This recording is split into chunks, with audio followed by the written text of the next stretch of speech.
বিএনপির কি অবস্থান হবে? বিএনপি তো কূটনৈতিক দেন দরবার করছে যে হাসিনাকে আমাদের এখানে ফেরত দেওয়া হোক নিয়মতান্ত্রিক ডিসেম্বর, কারণ তারা আগেও যদি আসতে পারবে।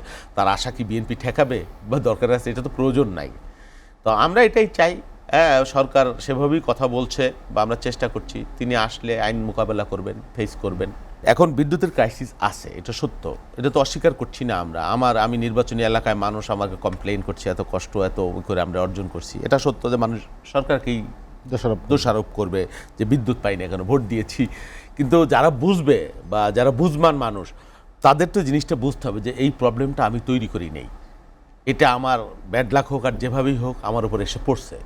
আমার পূর্বসূরিদের কাজ কর্ম, বললাম না যে অর্ধেক বিদ্যুতের দায়িত্ব আপনি সামিট, আদানি আর ইন্ডিয়াকে দিয়ে রাখছেন, বাকি অর্ধেক আপনার মানে কইসে চলছে, মানে অর্ধেকই জ্বালানি দিয়ে গ্যাস দিয়ে চলে। এখন গ্যাস তো পাওয়া যাচ্ছে না, বেশি দাম দিয়েও পাওয়া যাচ্ছে না। প্রধানমন্ত্রী এর জন্যে আপনার মালয়েশিয়ার প্রধানমন্ত্রীর সাথে কথা বলেছে, তাদের সোর্স আছে। আনোয়ার ইব্রাহিমের সাথে কথা বলেছেন একাধিকবার, আমাদের মন্ত্রীরা মিটিং করেছেন, তাদেরকেও তারাও যে অ্যাভেলেবেল আছে নট দ্যাট, তারা কন্ট্যাক্ট করে রাখছে অস্ট্রেলিয়ার সাথে, জাপানের সাথে, সেখান থেকে কীভাবে ম্যানেজ করে আগামী মাসে আমাদের কার্ড মানে কন্টেইনারে কীভাবে বিদ্যুৎ দিতে পারে সেই ব্যবস্থা একটা হয়েছে। এটা সাময়িক একটা ব্যবস্থা বললাম যেটা আমাকে।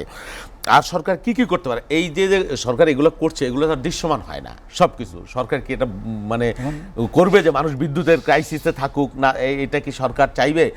এমনিতেই ধরেন আপনার একটা বিধ্বস্ত অর্থনীতি, তার মধ্যে সারা দুনিয়াব্যাপী এই জ্বালানির একটা সংকট হয়ে গেল। বিএনপি ক্ষমতা নেওয়ার কয়দিনের মধ্যে মাত্র, এর আগেও হয়েছিল। বিএনপির এটাই দুর্ভাগ্য যে বিএনপি যখনই একবার ইরান ইরাক যুদ্ধ লেগে গেল বা কুয়েত হামলা করলো, আবার 9/11 হলো, টুইন টাওয়ারে হামলা হলো, নানানবিধ সংকট আর কি। তা না হলে তো ধরেন এটা আরও একটু ভালো করে ম্যানেজ করা যেত। ধরেন পাওয়ার প্ল্যান্টগুলো যেগুলো হয়েছে ম্যাক্সিমাম প্রাইভেট সেক্টরে যেভাবে দেওয়া হয়েছে, ম্যাক্সিমাম ধরেন এই কয়লা আর বিদ্যুৎ এই গ্যাস কেন্দ্রিক আর জ্বালানি কেন্দ্রিক, এই গ্যাস আর তেল দিয়ে বিদ্যুৎ উৎপাদন করলে হিউজ টাকা লাগে, হিউজ এক্সপেন্সিভ হয়ে যায়। কয়লা দিয়ে কিন্তু তারা সাশ্রয়, কিন্তু এই বিদ্যুৎ কেন্দ্রগুলোই তো হয়েছে ম্যাক্সিমাম এইগুলা এই কেন্দ্রিক, সেই জন্য এই সমস্যাটা হচ্ছে। তো যাই হোক, সাময়িক একটা ম্যানেজমেন্ট সরকারকে আরও কৌশলী চিন্তা। কালকেও মোহাম্মদ তামিম সহ জ্বালানি এক্সপার্ট যারা ছিলেন বা এই এক্সপার্ট যারা ছিলেন তাদের সাথে বৈঠক হয়েছে, এই বিষয়ে সরকার পরামর্শ নিয়েছে। প্রাইভেট সেক্টরে যারা আছে তারাও যদি গভর্নমেন্ট বললো, আমি দেখলাম কালকে মন্ত্রী প্রতিমন্ত্রী যে আপনারাও যদি কেউ পরামর্শ দিতে চান, যারা কারো কোনো ধারণা থাকলে আমরা সেটা গ্রহণ করব। তবে অস্বীকার করা হচ্ছে যে লোডশেডিং না, আমি জানি না এটা মাসুদ কামাল ভাই হয়তো, আমি হয়তো মিস করতে পারি, এটা কি বলেছে বিদ্যুৎ মন্ত্রী আমি জানি না, বলার কথা না। কিন্তু প্রতিমন্ত্রীর কথা বা বিদ্যুৎ মন্ত্রী একটা কথা আমি শুনলাম আজকে, যে উনি যেটা বললেন এই সামগ্রিক ব্যাখ্যা আজকে গতকাল বলেছে কিনা আমি জানি না, আজ প্রতিমন্ত্রী দুঃখ প্রকাশ করেছে যে আমরা এটা দিতে পারছি না বাস্তব কারণে, এই কারণে। তো এটা অস্বীকার করে তো কোনো সমস্যার সমাধান হবে না, কেন অস্বীকার করা হবে? তাহলে আমরা যেটা আলোচনা শুরু করেছিলাম, যেটা যে রাজনৈতিক টানা পড়েন, আপনি জানেন যে ভারতের গোয়েন্দা সংস্থার প্রধান বাংলাদেশে এসেছেন, ভারতের হাই কমিশনার, প্রধানমন্ত্রী, স্বরাষ্ট্রমন্ত্রী এবং পররাষ্ট্রমন্ত্রীর সঙ্গে কথা বলেছেন। তার আগের দিন পররাষ্ট্রমন্ত্রীর রুদ্ধদ্বার বৈঠক করেছেন, চলে গেছেন দিল্লিতে উড়ে, সেখান থেকে হয়তো আবার তিনি ফিরে আসবেন। কি বার্তা চালাচালি হচ্ছে, কি নিয়ে এত দর কষাকষি? এটা গভর্নমেন্টের উচ্চ পর্যায় থেকে হয়তো বলা যেতে পারে, কিন্তু আমরা যেটা অনুমান করছি বা বাইরে থেকে যেটা বোঝা যায়, সব খবর তার আমাদের কাছে থাকবে না। দীনেশ ত্রিবেদী এখানে এসছেন, তিনি একজন পলিটিশিয়ান, মানে ক্যারিয়ার ডিপ্লোমেট না, বাট একজন ভালো পলিটিশিয়ান সে। তিনি এসছেন, প্রধানমন্ত্রীর সাথে দেখা করতে চেয়েছিলেন, তিনি দেখা করেছেন। এটা ঠিক, ভারত আমাদের গুরুত্বপূর্ণ প্রতিবেশী, আমাদের জিও পলিটিক্যাল সামগ্রিক বিষয়াদি নিয়ে তাদের একটা অবশ্যই গুরুত্ব আছে, তাদেরও আমাদের কাছে গুরুত্ব আছে। হ্যাঁ, তো সেই গুরুত্বের যে বিষয়, বিগত রিজিমকে তারা যেভাবে প্যাট্রোনাইজ করেছে বা যেভাবে শক্তি জুগিয়েছে, সেটা তো খুবই দুর্ভাগ্যজনক একটা বিষয়। আরো অনেকগুলো কূটনীতির কোনো, হ্যাঁ, আরো অনেকগুলো বিষয় আছে, আরো অনেকগুলো। ভারত এবং বাংলাদেশের সম্পর্ক কি হবে, এটা কিন্তু বাংলাদেশের উপর ডিপেন্ড করে না, এটা বেশিরভাগ তাদের উপর ডিপেন্ড করে। যে ফার্স্ট অফ অল ধরেন মার্কিনিরা, তাদের একটা বিরাট বাজার আছে আমাদের কাছে, এটা তাদের একটা ট্রাম্প কার্ড। চাইনিজরা আমাদের একটা ডেভেলপমেন্টের গুরুত্বপূর্ণ পার্টনার, অংশীদার, এটাও তাদের একটা ট্রাম্প কার্ড। এখন ইন্ডিয়ান ট্রাম্প কার্ড কি আছে, ধরেন হাসিনা তাদের হাতে আছে, এটাকে তারা ট্রাম্প কার্ড হিসেবে যদি ব্যবহার করে নতুন করে, এটা দুঃখজনক হয়ে যাবে। বিগত রিজিমে তারা নগ্নভাবে যেভাবে হস্তক্ষেপ করেছে নির্বাচন সহ ম্যানিপুলেট করবার জন্যে সামগ্রিক সমস্ত বিষয়, এটা তো, এবং এগুলা এই তৎকালীন যিনি প্রধানমন্ত্রী তিনিও বলেছেন যে সম্পর্কটা স্বামী স্ত্রীর মতো। এটা তো হবার কথা না। আমরা স্বাধীন দেশ, ছোট হতে পারি, আমাদের একটা আন্তর্জাতিক গুরুত্ব আছে, আমাদের স্বকীয়তা হ্যাঁ আছে। স্বকীয়তা আছে। তো এইভাবে যদি আপনি ট্রিট করেন বাংলাদেশকে তাহলে তো হবে না। বললাম না, অনেকগুলো আমাদের ট্রেড ডেফিসিট আছে বিপুল পরিমাণে, এইখানে অনেক কাজ করবার আছে। তারপরে আমাদের এত সীমান্ত, আপনাদের সাথে আপনার সীমান্ত হত্যা হচ্ছে, যেটা দুনিয়ার কোনো জায়গায় হয় না, এটা তো দেখছি আমরা। তারপরে পানি, অভিন্ন অসংখ্য নদীর পানি ব্যবস্থাপনার আমাদের বঞ্চনা আছে। এই বিষয়গুলো তো ব্যাপার আছে, রাজনৈতিক হস্তক্ষেপের ব্যাপার আছে, এই অনেকগুলো ইস্যু আছে।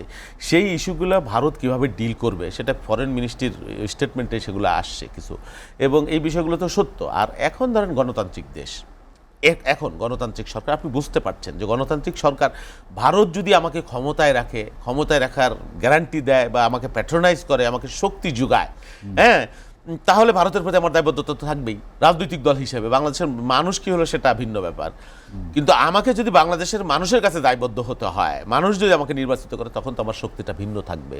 আপনি খেয়াল করে দেখছেন এখন বাংলাদেশ, আপনি যত ছোট রাষ্ট্রই হোক, অর্থনৈতিক যত দুর্বলই হোক, এখন কিন্তু বাংলাদেশের কূটনীতি বহুমুখী, পৃথিবীর বিভিন্ন দেশ এখন বাংলাদেশের সাথে মানে সম্পর্ক তৈরি করবার জন্য, তাদের দেনাপানোর জন্য এখন বার্গেইন করছে। চায়না বার্গেইন করছে, মালয়েশিয়া আমাদেরকে সম্মান দিচ্ছে, মার্কিনিরা আমাদের এখানে, তারা আমাদের এখানে তাদের চাওয়া পাওয়ার অনেক কিছু আছে, তারা বার্গেইন করছে। ইন্ডিয়া, আপনি দেখেন দীনেশ ত্রিবেদী দেখা করে খুব খুশি হয়ে গেল মাননীয় প্রধানমন্ত্রীর সাথে, তার চলন বলন, বডি ল্যাঙ্গুয়েজ, এবং দেখা করে তিনি দিল্লি চলে গেলেন, দিল্লি গিয়ে আবার নরেন্দ্র মোদিজির সাথে দেখা করলেন।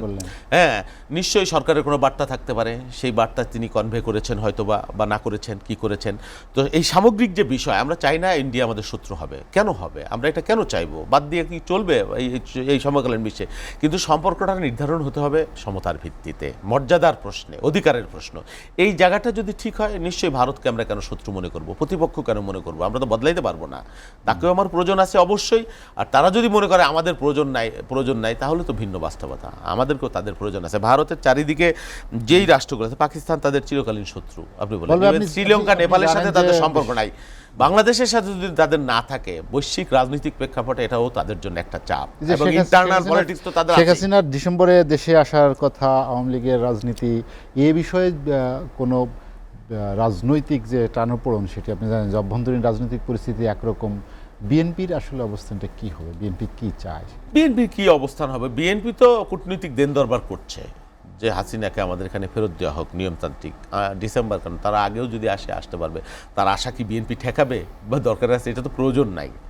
তো আমরা এটাই চাই, সরকার সেভাবেই কথা বলছে বা আমরা চেষ্টা করছি, তিনি আসলে আইন মোকাবেলা করবেন, ফেস করবেন।